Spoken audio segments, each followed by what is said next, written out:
¿Qué tal? Buen mediodía, bienvenidos a la bancada. Estamos con toda la información del Congreso y de lo que pasa aquí en la Cámara de Diputados en esta primera media hora con la compañía de Gonzalo Solabarrieta. ¿Cómo le va, Gonzalo? ¿Bien? ¿Cómo andás, Mauri? Bien, tranquilo, para un día tranquilo. Un día tranquilo hoy, ¿no? Una semana tuvo su martes y su Mm. miércoles, pero bueno, me parece que Sí. viene una etapa donde va a haber menos sesiones Ujú. y vamos a tener por lo menos hasta las elecciones más jornadas de comisión. Exactamente. Títulos del día.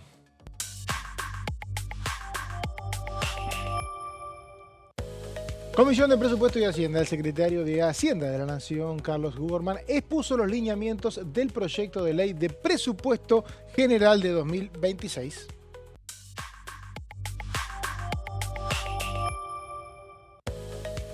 Sesión en el Senado, tratan de las 10:30 la insistencia a las leyes de emergencia sanitaria y en pediatría y de financiamiento universitario.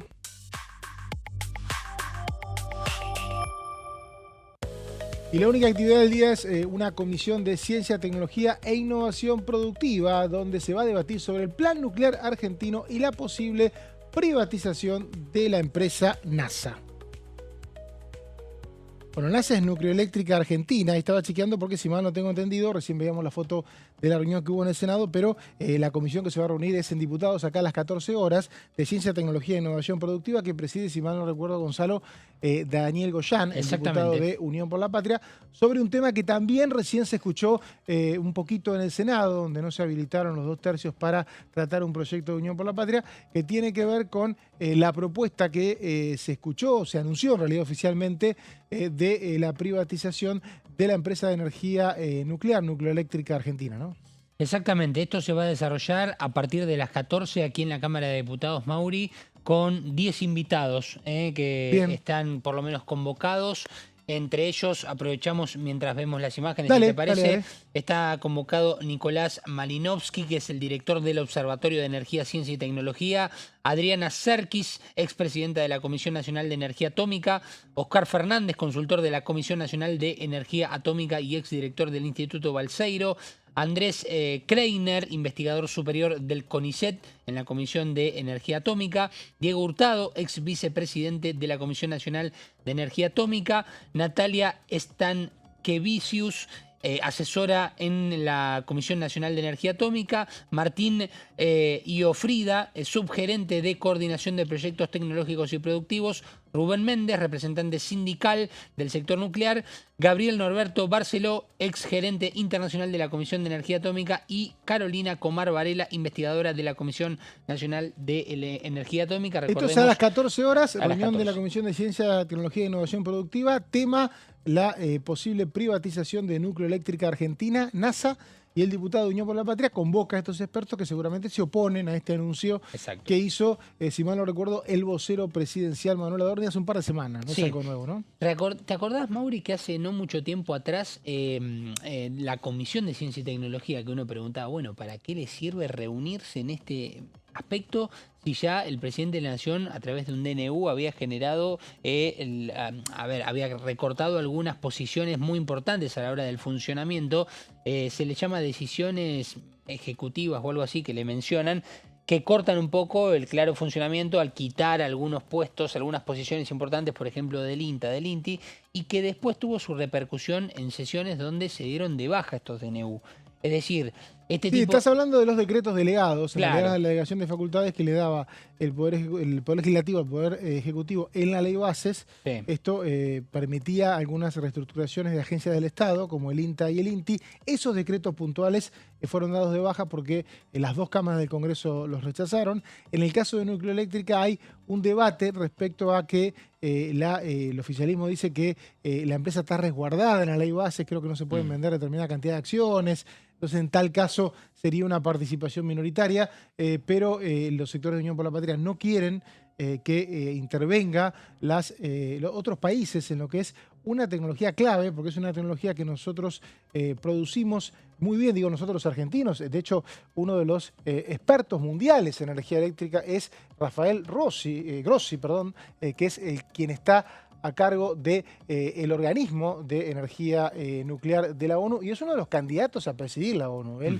se va a postular como candidatos a presidir la ONU, creo que el año que viene.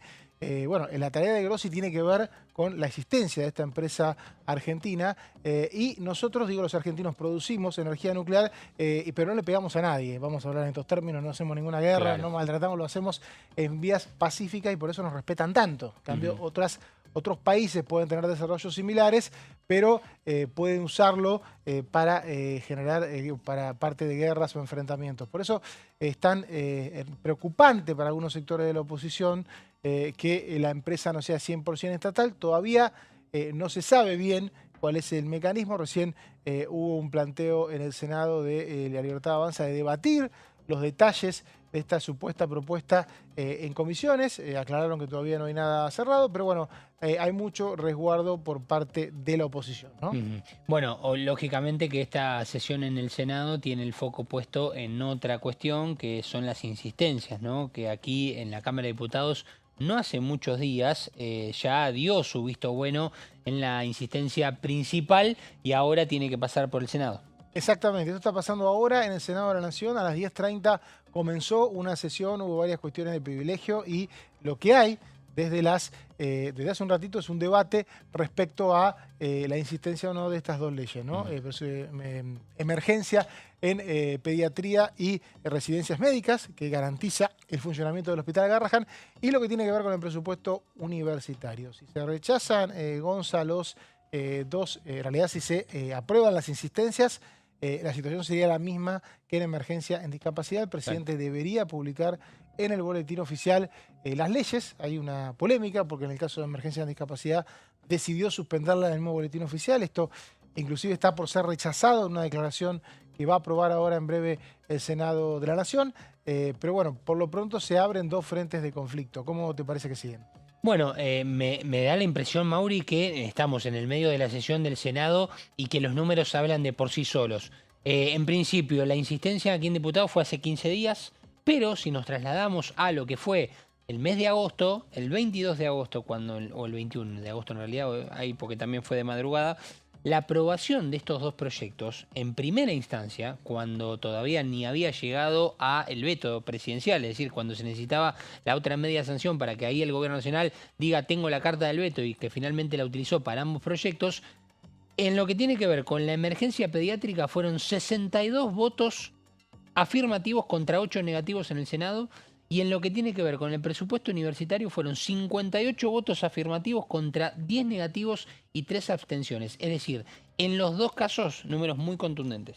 Tengamos en cuenta que en el Senado, si están todas las bancas ocupadas, cosa que no siempre pasa, se necesita solamente 48 votos para tener dos tercios. Claro. O sea que si pasás ese número, recontra tenés 2 tercios sin importar las ausencias. Y lo que recién decías es que, claro, en el Senado cuando se sancionaron estos proyectos y se convirtieron en ley, hubo 2 tercios sobrados, por lo tanto hoy también lo va a haber. La expectativa es de que nadie está dudando de que hoy a la tarde vamos a tener ratificadas las leyes de emergencia en pediatría y financiamiento universitario. Esto va a ocurrir y se van a abrir dos frentes de conflicto, que se va a sumar al de discapacidad, que recién decía la diputada Daña Tabela, diputada de Democracia para Siempre, que claro, lo que tenés ahí el problema es que si se judicializa todo, en algún momento los fallos judiciales llegan y llegan retroactivos, porque te dicen que vos tenés, si reconocen un derecho, lo van a reconocer desde el día del rechazo al veto. Ese día es donde se reconoce el derecho. Bueno, el gobierno no está muy claro. Bueno, ayer introducimos de paso, vino el secretario de Hacienda, que es Carlos Guberman, empezó el debate del presupuesto 2026 y Guberman de alguna manera dijo en alguno de los fragmentos que no se van a cumplir estas leyes porque no hay plata. Esto es polémico porque el diputado Martín Tetaz de la UCR y varios diputados están diciendo, pero ¿cómo? Vos para tal partida reasignaste para tal lugar, o sea que eso fue uno de los debates y esto se va a sumar, hablaban por discapacidad, pero se van a sumar estos dos temas hoy, ¿no? Sí, y hablamos de números bastante contundentes, porque si nos ponemos a pensar, por ejemplo, en el caso de las universidades, el hecho de recomponer los salarios, Mauri, estamos hablando a partir de lo que fue el 1 de diciembre del 2023, cuando ni siquiera había asumido Javier Milei. Recordemos que Javier Milei asume, sí, ya era presidente electo, pero no había asumido, recién el 10 de diciembre había asumido, y esto de recomponer las partidas en los salarios es justamente retroactivo al 1 de diciembre del 2023. Estamos hablando de un número muy importante si lo empezamos a multiplicar por provincias, por localidades, por escuelas, la cantidad de docentes que están. Igual esto es universidades. Sí, universidades. Paremos con la escuela, paremos por provincia, no es por provincia. Estos son universidades nacionales, acá no tiene nada que ver las escuelas, y las universidades nacionales obviamente tienen diferentes sedes, y lo que se hace en este caso es aumentar el salario, primero con un retroactivo por inflación, y después lo que se plantea es que hay una paritaria, se convoca una paritaria. Se le pide al gobierno que convoque una paritaria en los próximos 3 meses, pero cualquier acuerdo se le dice que tiene que tener un incremento no menor a la inflación. O sea, se indexan los salarios. Sí. Se hace algo parecido con los gastos de funcionamiento.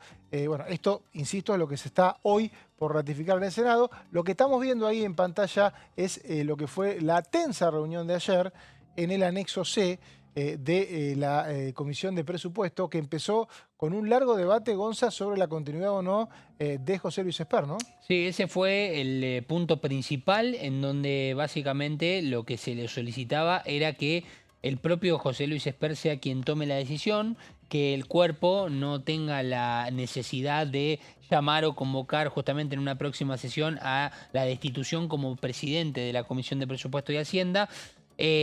La presencia de Adrián Pagán, ¿no? El secretario de la presidencia. Va siempre. Secretario parlamentario. Sí, está el siempre. secretario parlamentario que estuvo siempre presente y que, bueno, Germán Martínez, el presidente del bloque de Unión por la Patria, había contado cuando pidió la palabra que le había enviado una nota el día anterior justamente a Pagán para solicitarle que dentro de la Comisión de Presupuesto y Hacienda iban a enviar una solicitud para poner a consideración la destitución como presidente de lo que la hizo comisión. Germán Martínez, el presidente de Unión por la Patria, le envió una carta a la Libertad Avanza diciendo, ¿por qué no lo cambian a Esper, teniendo en cuenta los problemas que hay y la sospecha que hay sobre él, y ponen a otro de la Libertad Avanza? Esto es porque de alguna manera la oposición no quería ocupar el lugar, no quiere ocupar ese lugar, porque hay una tradición que en la Cámara de Diputados no se rompió nunca, que es que la Comisión de Presupuestos la preside alguien que sea del bloque oficialista. Esto es porque te llama el ministro de Economía, te manda el presupuesto y vos no sé si da que un opositor esté como parte de ese vínculo. Claro. Bueno, no quiso la Libertad Avanza, se hablaba de muchas opciones, votar ahí mismo, el reglamento no era muy claro, pero bueno, se decidió la oposición termina decidiendo mostrar que tiene una mayoría y en tal caso ver si la situación se resuelve en el recinto. Después habló Guberman, ¿no, Gonza? Sí, exactamente. Estuvo un largo tiempo dialogando con los propios diputados que lógicamente generaban algún tipo de consultas. Y creo que esta frase fue una de las más contundentes que vos mencionabas al principio, ¿no? Respecto a lo que tiene que ver con la aplicación no solamente de la emergencia en discapacidad, sino también con lo que, como hoy decíamos, con números contundentes por un antecedente anterior de hace pocos meses, estamos hablando del 21-22 de agosto, en donde fueron contundentes los números que se obtuvieron en el Senado. Posiblemente hoy tengamos esta aprobación o esta insistencia para que quede justamente a merced de la promulgación del Poder Ejecutivo, tanto la emergencia pediátrica como el presupuesto para las universidades. Estaba recordando, son 61 universidades a nivel nacional. Más o menos. Más de 60 Igual seguro. Fueron subiendo, se aprobaron varias en los últimos años, sí, tal cual. Pero bueno, por lo pronto esto va a seguir seguramente el miércoles que viene cuando se debata otra vez el presupuesto, veremos con qué invitados. Y si es el miércoles, porque la oposición quería una sesión, por irla a hacer para otro día, veremos cómo se resuelve esa cuestión. Ayer hubo una larga jornada de comisiones en el Senado, me las perdí casi todas porque estuve acá justamente viendo lo que pasaba en la Comisión de Presupuesto, pero un tema que se aprobó en noviembre del año pasado y que el Senado tiene por ahora escondidito, pero que debatió, tiene que ver con la ludopatía. Contame qué pasó, Gonzalo. Bueno, Mauri, básicamente vamos a hacer un repaso de este proyecto que ayer tuvo su lugar en el Senado, no con aprobación de dictamen, eso es lo primero que tenemos que aclarar. Te voy a preguntar por qué, porque no sé, entonces aprovecho a No, consultarte. claro, no. A ver, en principio porque es un tema que ya aquí en diputados tuvo un largo y extenso debate en comisiones. De hecho, hubo un lapso en el medio en donde este tema aflojó y después volvió, porque claro, había acuerdos que todavía no estaban bastante concretos. Ayer lo que hubo fue una reunión plenaria entre 3 comisiones del Senado, la de Salud, la de Legislación General y la de Justicia y Asuntos Penales, para empezar a dialogar sobre este tema, que es la prevención de la ludopatía, sobre todo en los más jóvenes, ¿no? En los menores de 18 años, que son los que empiezan a tener... ¿La ley está apuntada a los menores de edad? La ley está apuntada a toda la sociedad, pero sobre todo... El proyecto, perdón. Sí, el proyecto está destinado a toda la sociedad en general porque es prevención en ludopatía, pero donde se hace un énfasis puntual en los menores de 18 años. ¿Por qué? Porque está ocurriendo una situación, y te diría que me correría del número de los 18, Mauri. ¿Por qué? Porque estamos hablando, a ver, de edades que aún uno puede pensarlas, y te pregunto, ¿puede pensarlas uno como vulnerables a la hora de una adicción?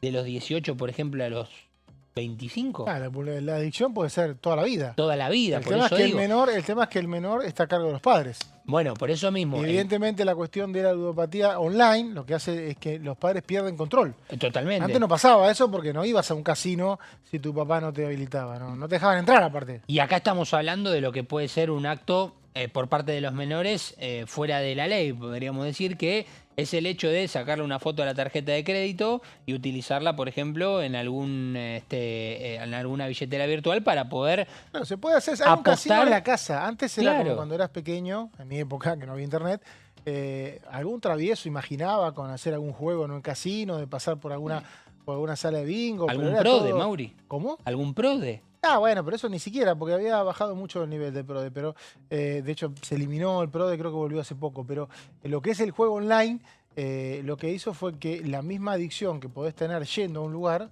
la tenés en tu casa y bueno, los menores de edad es muy complicado. Exactamente. De hecho, creo que casi todas las salas de juego piden una declaración de si sos mayor o no, y bueno, cualquier chico puede fraguar eso. Por lo menos eso creo que es lo que pasa, ¿no? Exacto, y ahí empieza el debate y por eso también... Este proyecto creo que apunta a evitar eso, ¿no? Habla Sí, tema de facial, ¿cómo era? de hecho, acá recordemos que fue convocada la Comisión de Ciencia y Tecnología, si mal no recuerdo, justamente por este tema, con especialistas. Claro. Justamente en datos biométricos, Exacto. que para ver cómo se puede vulnerar el hecho de ponerte el celular y reconocer tu rostro, el Facial ID o Pero diferentes nombres. eso, digamos, no lo hacen porque no quieren, ¿eh? Porque, por Face ejemplo, ID, si vos comprás una entrada, les cuento, para ir a ver un torneo en la Conmebol, por ejemplo, Sí, Copa América, Sí. si compras una entrada, yo el año pasado fui a ver la final de América, se jugó acá en el Monumental, Sí. y me pidieron hacer un reconocimiento facial. No sé qué objetivo tienen, creo que, pero no querían que se fraguara la entrada. O sea que imagínense que es una tecnología que está disponible para cualquiera. Lo que pasa es que obviamente limitaría mucho el consumo de juego online. Sí, el tema también es cómo se puede vulnerar, por ejemplo, según el sistema, con una foto. Hay ¿no? que ver, sí. Agarran Sí, fotos sí. del padre y de la madre y tal vez pueden vulnerarlo. Habrá sistemas que lo permiten y otros que no son tan vulnerables en ese aspecto. Pero estamos hablando de una cuestión que si hoy, Mauri, nos ponemos a preguntar en cualquier aula, hoy es un tema muy común, lamentablemente, porque podemos hacer la prueba y los invito a que hagan la prueba y lamentablemente se van a llevar una sorpresa muy triste de cómo hoy, te diría que hasta el que no apuesta está fuera del sistema. Epa, Algo así. fuerte, ¿eh? Algo así. Muy fuerte. Porque la realidad es que hoy en los colegios estas situaciones se suele ver. Y no lo digo yo, sino los números, las estadísticas y también. Bueno, esto se las aprobó por consultas. lo que veo, porque lo que recuerdo, aquella sesión de miércoles 27, me acuerdo el Sí, día, señor. de noviembre. 27 de noviembre, apenas cuando estaba por terminar el periodo ordinario del 2024, con 140 votos afirmativos y 36 negativos, y acá el dato, Mauri, 59 abstenciones tuvo este voto, este ¿Cuáles proyecto eran en los general. rechazos? ¿Qué recordás? No, el de números no recuerdo, pero No, sí pero digo, me parece que había unos temas con la redacción, que la redacción apuntaba más a adultos que a menores, creo que estaban... sí, Después un día acá Marco Giorgetti, lo voy a hacer cargo, me dijo, había un tema con la publicidad y con los influencers. No, y eso por un lado es verdad. La tenés figura razón. del influencer. Ahí estaba Tenés el razón, tema. ese era el uno gran de los problema. temas. Ese era un gran problema, Los exactamente. influencers, porque de alguna manera penaba, esta ley pena, o este proyecto busca penar a los influencers. Sí, por ejemplo. Y bueno, Y que y finalmente hay ingresó. hay todo un lobby, hay que decirlo con estos términos, Claro. que no digo en buen sentido, lamentablemente en Argentina el lobby no está legislado, pero hay todo un pedido de las plataformas digitales de no entrar en regulaciones porque consideran que se viola la libertad de expresión.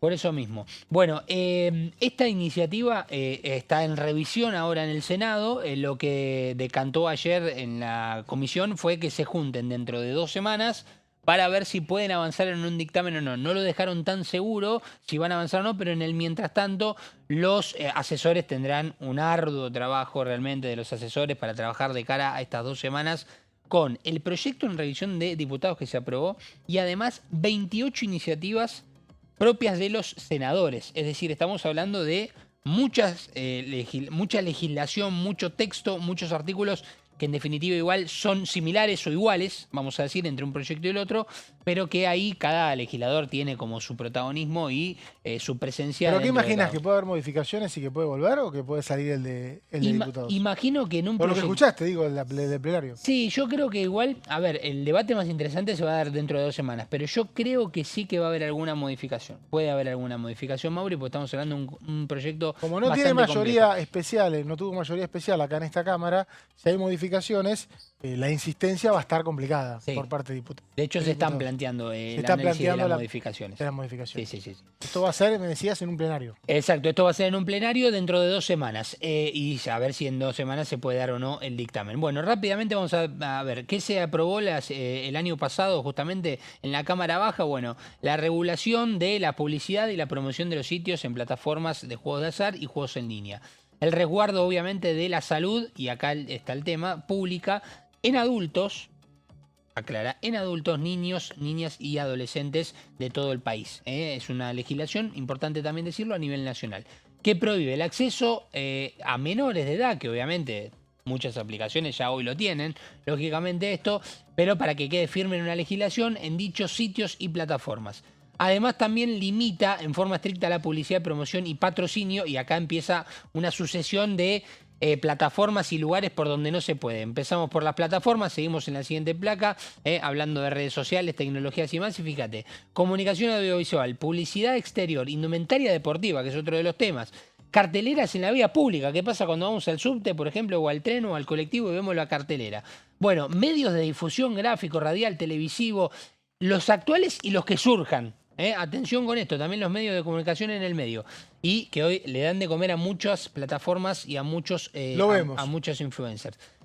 Vamos a ir a la siguiente placa para terminar. Importante también, además prohíbe auspicio a equipos deportivos, deportistas e influencers, estadios, academias deportivas, centros recreativos y también a festivales que incluyen también la cultura en general, Mauri. Así que un proyecto muy complejo que toca la economía de muchos sectores, así que habrá que ver qué dice. En 2 semanas, plenario decisivo, nos trajo todo esto Gonza. Gracias por esta Un placer, Mauri. Pausa, enseguida volvemos con más La Bancada.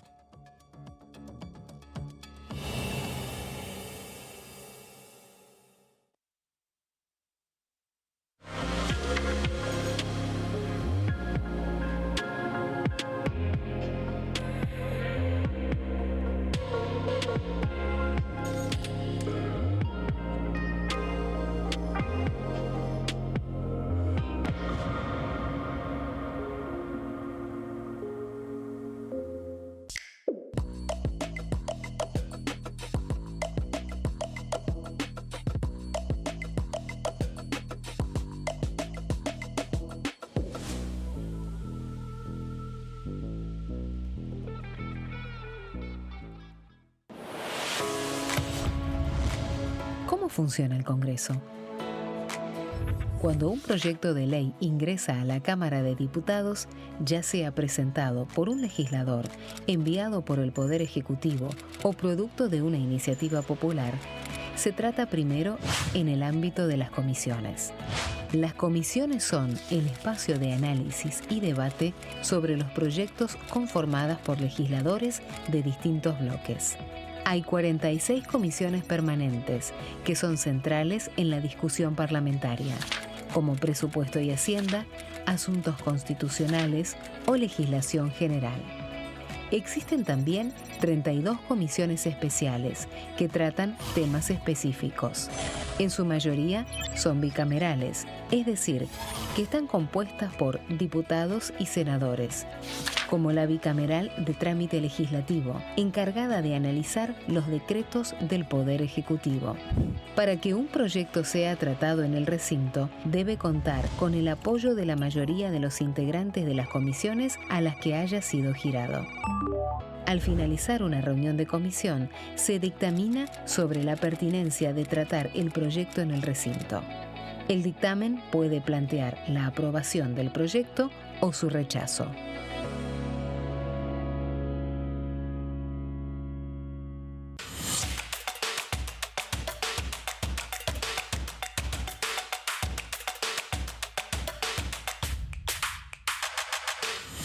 Quórum, de lunes a viernes, 14 horas.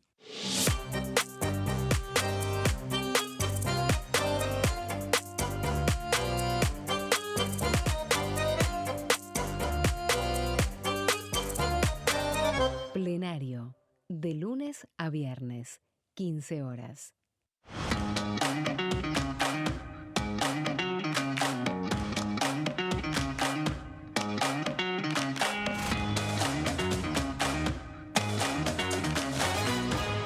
Pasos perdidos, de lunes a viernes, 16:30 horas. ¿Qué función cumple el Congreso? El Congreso ejerce su función legislativa a partir de la deliberación y sanción de leyes que busquen el bien común de todos los habitantes. Durante 2024 se sancionaron 44 normas de enorme trascendencia, como la Ley Bases y Puntos de Partida para la Libertad de los Argentinos, la Ley de Medidas Fiscales Paliativas y Relevantes y la Boleta Única de Papel. La Constitución Nacional determina las atribuciones del Congreso, las cuestiones sobre las cuales puede y debe legislar, así como sus limitaciones.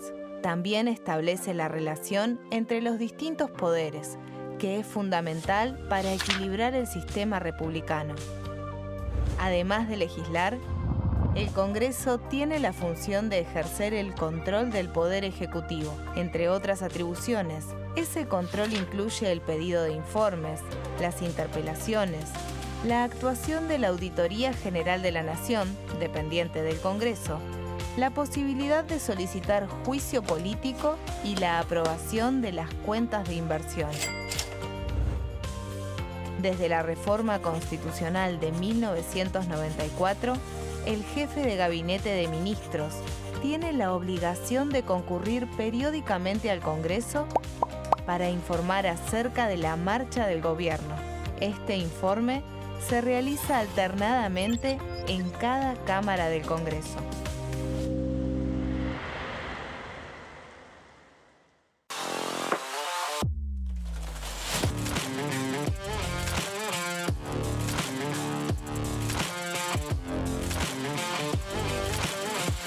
Orden del día, de lunes a viernes, 11 horas. El sarampión es una enfermedad viral altamente contagiosa.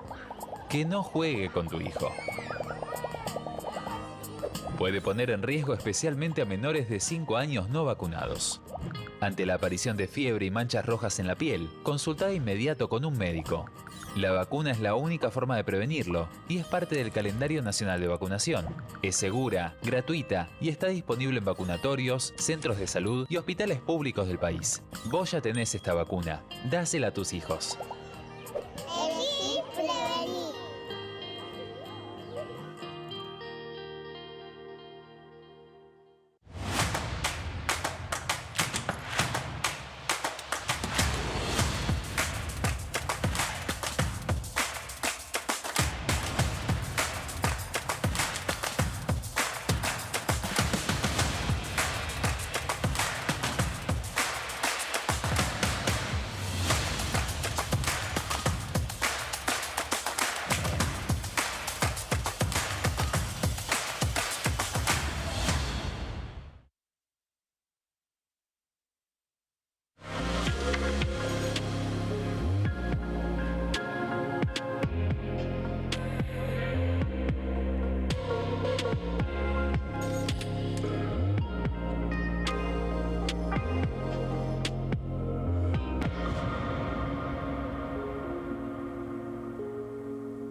Seguimos en la bancada con toda la información de la Cámara de Diputados. Segunda media hora, plantel renovado. Están juntitos porque estamos esperando un invitado. Se trata de ellos, el señor Martín Di Natale y el señor Marco Giorgetti. ¿Cómo estás, ¿Bien? ¿Cómo andás? ¿Cómo andan los dos? ¿Bien? Ahora Muy que bien. están juntitos. ¿Bien? Todo bien, muy Sí, bien. grata Bueno, compañía la de Martín. estamos esperando un invitado, seguramente va a venir en breve, pero a las 14 horas, recordemos, tenemos una reunión de Comisión Ciencia, Tecnología e Innovación Productiva. Marco me siente con la cabeza porque viene del Senado, yo lo vi, Sí. donde se habló uno de los temas que se va a hablar acá. Mejor dicho, el mismo. Es el Que núcleo tiene que eléctrico, ver ¿no? con Sí, NASA. ¿Qué va a exactamente el pasar? mismo. ¿Qué va a pasar ahí? A ver, Hoy hay invitados para exponer sobre el decreto que publicó el gobierno hace muy pocos días. En el Senado lo que hubo es un intento por tratar la cuestión en el recinto en una sesión que no lo tiene en el temario.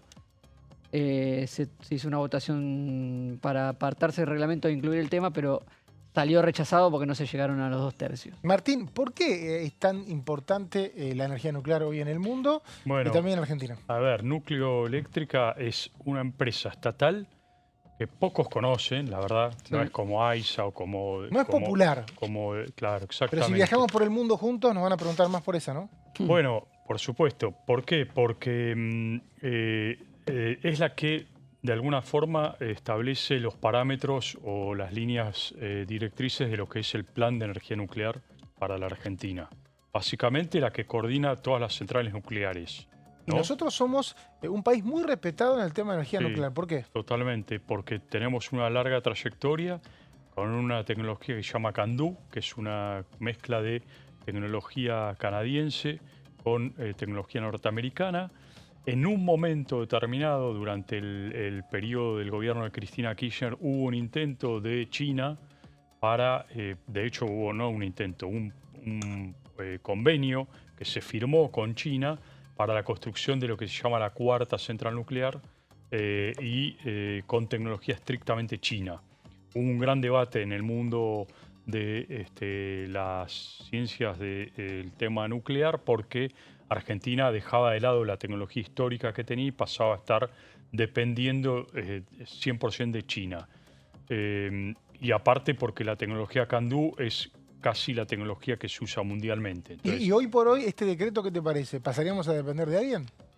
No, este decreto lo que hace es privatizar directamente... ¿Toda? Una parte del paquete. Menos de la mitad, ¿no? Sí, 49%. ¿Cuánto? 49. 49, exacto. Que la ley base no...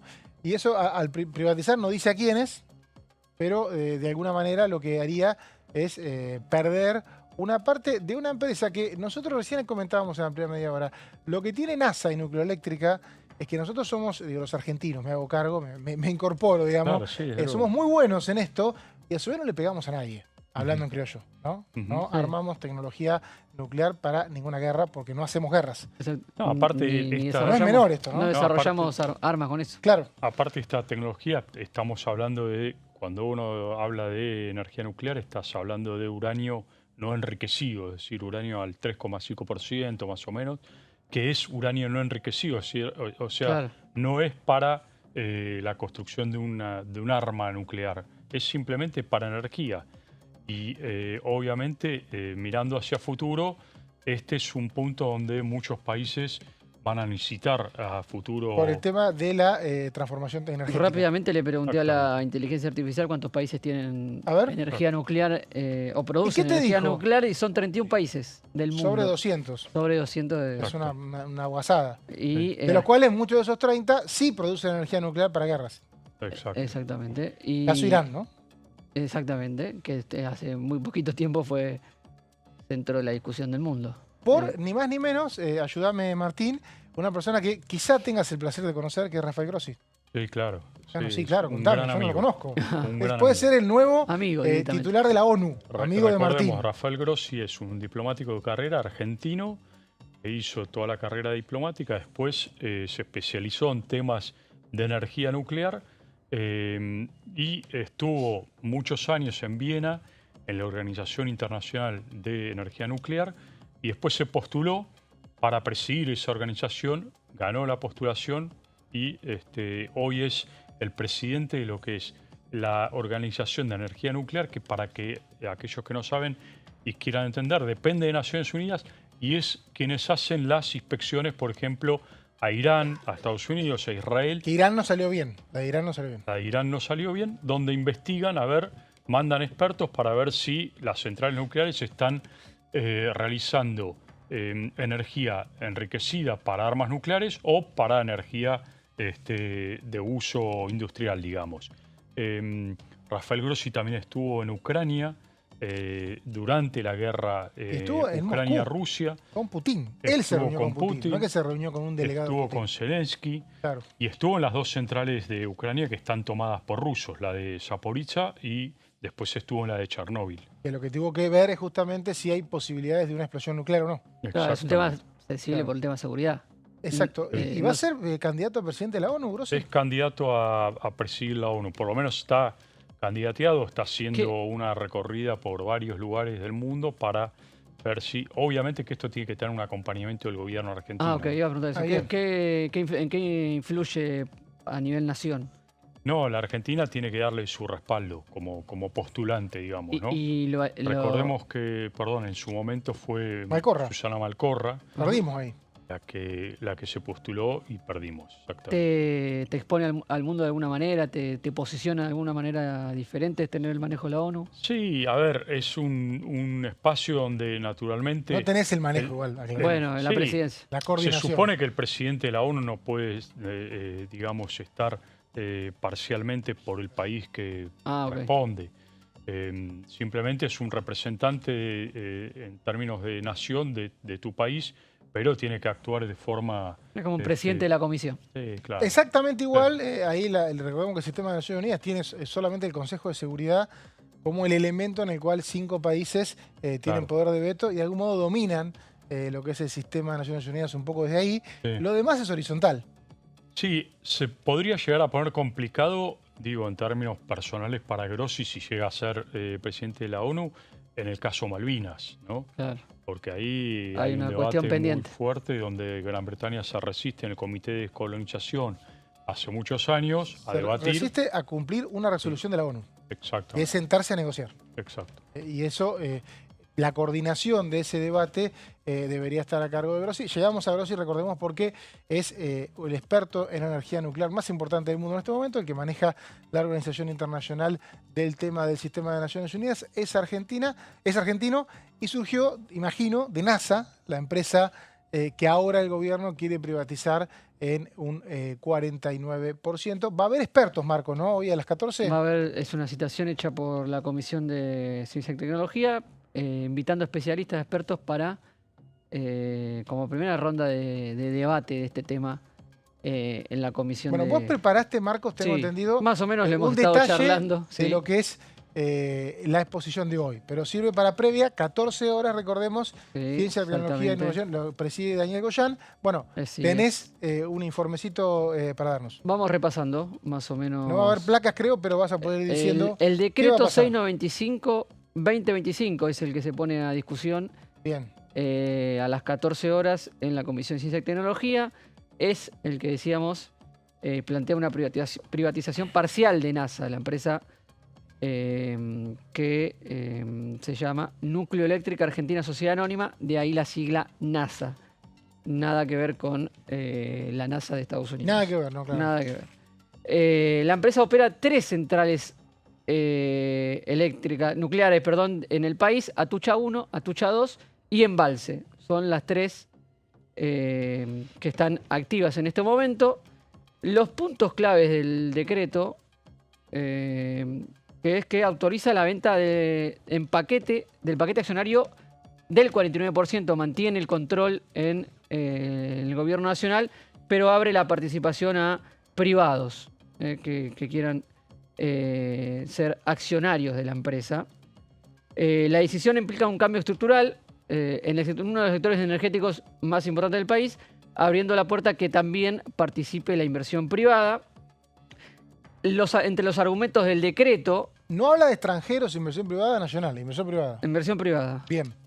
El gobierno sostiene que la privatización apunta a mejorar la eficiencia de la empresa y reducir el déficit fiscal, eliminando la dependencia del Tesoro Nacional, algo que, además de estar presente en este decreto, es un poco la línea del gobierno nacional en materia de argumentos en varios temas que hemos ido recorriendo aquí en la Cámara de Diputados. Lo que surgió a partir de este decreto es la crítica de la oposición en cuanto a la soberanía energética y la seguridad laboral del sector.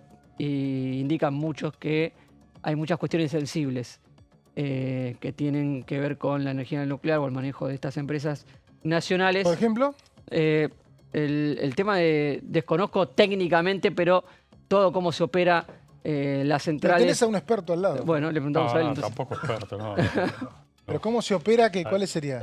Cómo funcionan internamente las empresas y técnicamente el trabajo que se hace. Y eso que temen, digamos.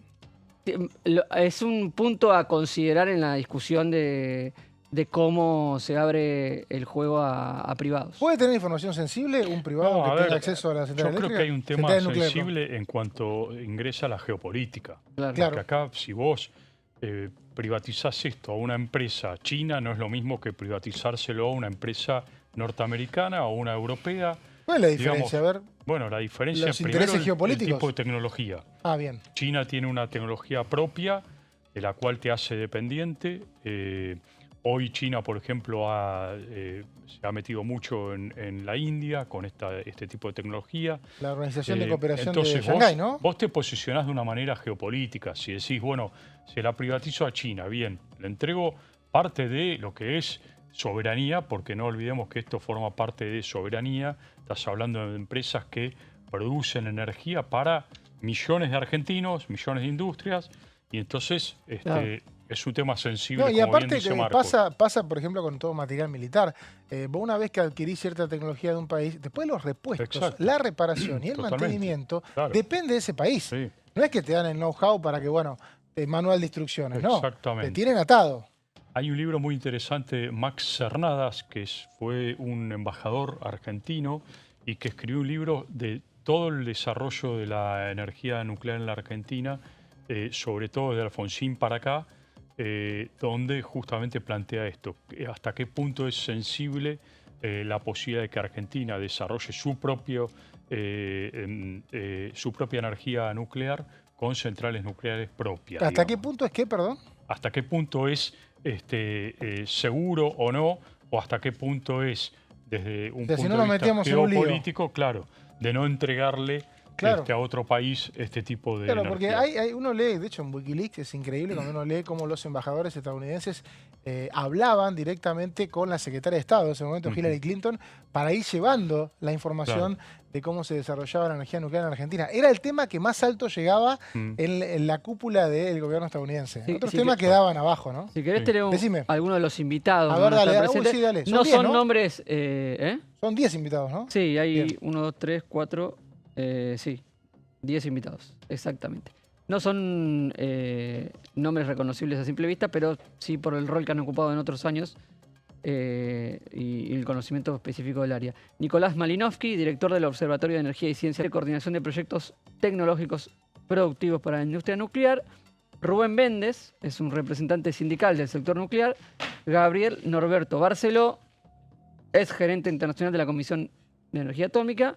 Y por último, Carolina Comar Varela, investigadora de la Comisión Nacional de Energía Esto es a las Atómica. Así 14 que, horas, la comisión la preside Daniel Goyán, tema nucleoeléctrica, se va a tratar acá en la Cámara de Diputados. Están juntitos ellos dos porque estamos esperando un invitado que acaba de llegar, Rodolfo Tailade, diputado de Unión por la Patria. ¿Cómo le va, diputado? ¿Bien? Muy bien, muy bien.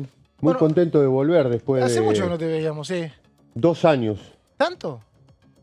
Desde que asumió Ah, no. el Jabo. Bueno, acá estás. No. Acá estás de vuelta, mirá. Por suerte, sí, Por sí. suerte, sí, Nada, está todavía el mandato de Milei, así que no puedo hablar de censura. No, claro. Es más, te voy a preguntar, porque me acordaba cuando venías, ¿cuál es la única última foto que tengo de Tailade? Y estuviste en una comisión convocada por un libertario como Manuel Quintar, y había 3, 4 personas. Sí. En Comisión de Justicia estaba Fernando Carvajal, lo que hizo Quintar es llamar a Carvajal, que tenía un proyecto. Exacto. Que es como una especie de ficha limpia B. Y se te vio Ficha como limpia Blue. Blue. Pero vos dijiste, bueno, lo voy a estudiar. Contá un poquito cómo fue eso. No, a ver, primero mi presencia fue más que nada una gentileza. Además, eso era justicia. Justicia. Soy Comisión de autoridad, Justicia. soy autoridad, claro. entonces, bueno, tenía que estar. Y el hecho de estudiarlo, en realidad era cierto, porque la verdad ni me acordaba de ese proyecto, no lo tenía presente. Un día me llama el presidente Quintar y me dice, vamos a hacer una reunión informativa para que Carvajal exponga. Bueno, y ahí dije eso, que lo voy a estudiar en serio. Obviamente mi conclusión va a ser votar en contra de ¿Pero cualquier por qué si cosa. todavía no lo estudiaste? No, ya lo estudié. Dije, ya lo estudiaste, en ese momento. A ver, no lo estudié en profundidad todavía. Pero empecé a mirarlo y. Danos un panorama de qué es fecha limpia y qué diferencia hay con esto. A ver, no hay muchas diferencias con ficha limpia. Ficha limpia buscaba que con una doble confirmación de una sentencia condenatoria, o mejor dicho, más que una doble confirmación, un doble conforme, que sería una sentencia de un tribunal oral confirmada por la Cámara de Casación Federal. Eso era ficha limpia. Y Carvajal es exactamente lo mismo.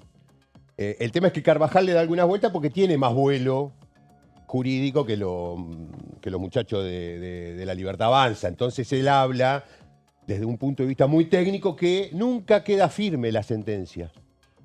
Cosa que es bastante cierta. ¿Por qué nunca queda firme? Porque a mí me condenan por, no sé, asesinato, ¿no es cierto? Me condenan por asesinato y a los 10 años que estoy cumpliendo la condena, aparece una prueba dirimente que dice efectivamente que yo era totalmente inocente. Bueno, para instrumentar eso, vos tenés que hacer un planteo que se llama recurso de revisión. Con lo cual, a los 10 años, a los 15, a los 20, a los 3, por eso Carvajal habla de que nunca puede hablarse de una condena que está firme. Entonces, como no se puede hablar de una condena que está firme, él habla de condena ejecutable. ¿En qué momento se puede ejecutar? Bueno, y él lo lleva al momento, lo lleva al mismo momento que los muchachos de... no, esto era de los Penatos, no era de La Libertad Avanza, era de los Penatos y compañía. Bueno, más o menos exactamente, o sea, estamos hablando de algo parecido.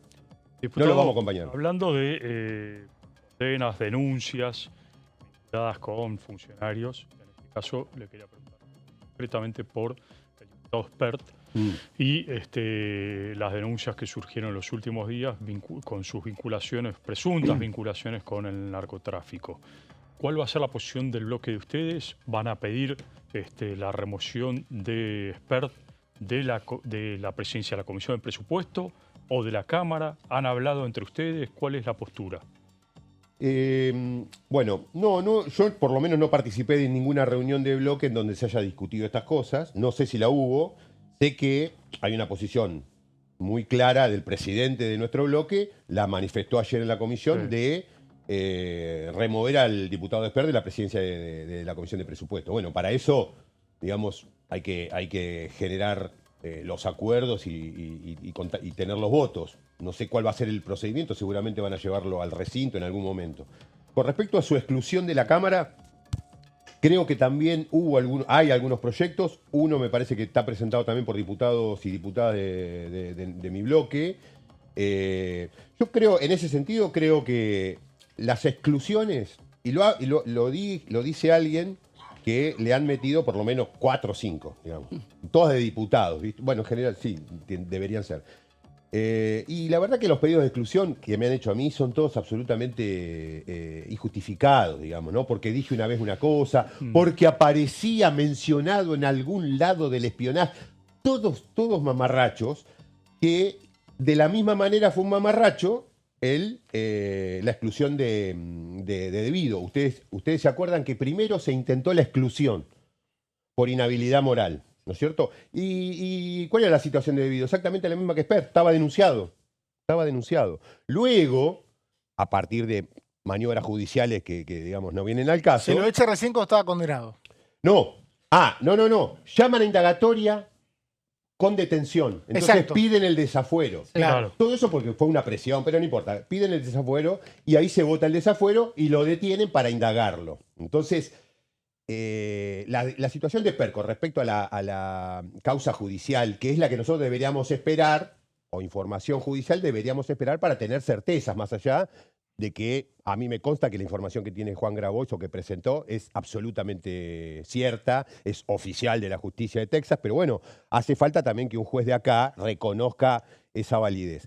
Entonces, me parece que plantear exclusiones en este momento, por ahí...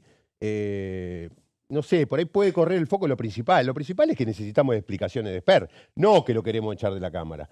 Lo principal es que Spert dé una explicación de algo, porque, insisto con esto que lo vengo diciendo desde ayer, En 2021, Rolando Graña le hace un reportaje famoso, donde además empezó a insultar a los que me están haciendo esta operación, no sé qué, toda una sobreactuación. Bueno, en ese momento se conocía solo lo del avión.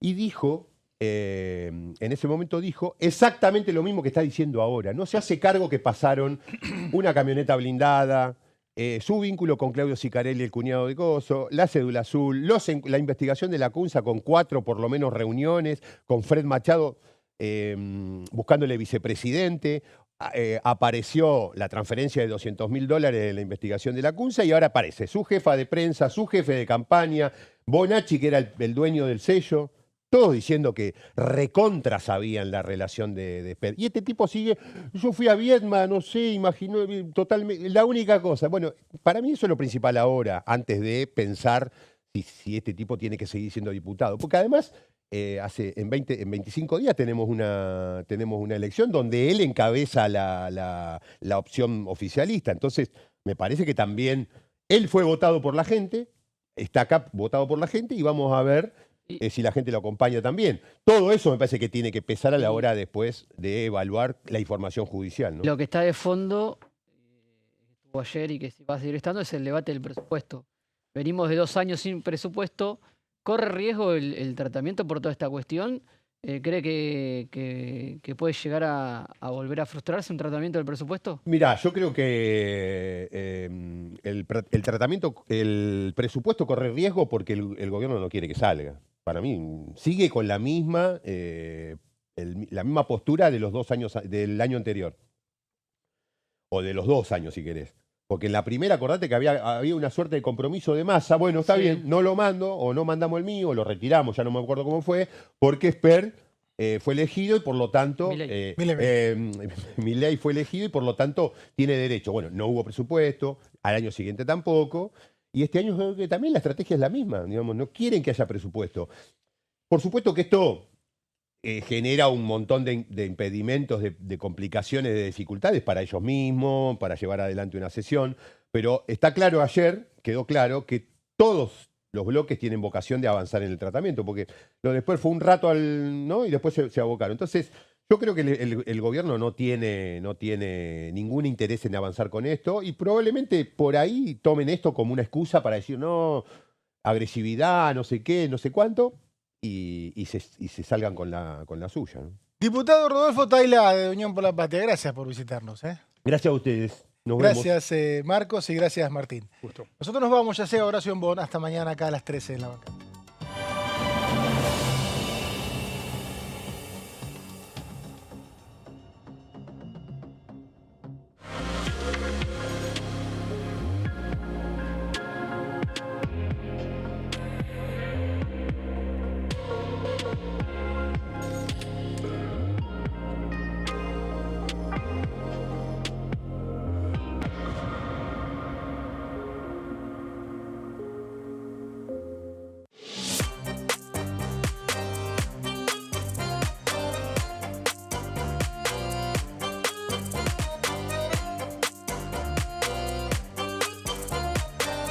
Plenario, de lunes a viernes, 15 horas.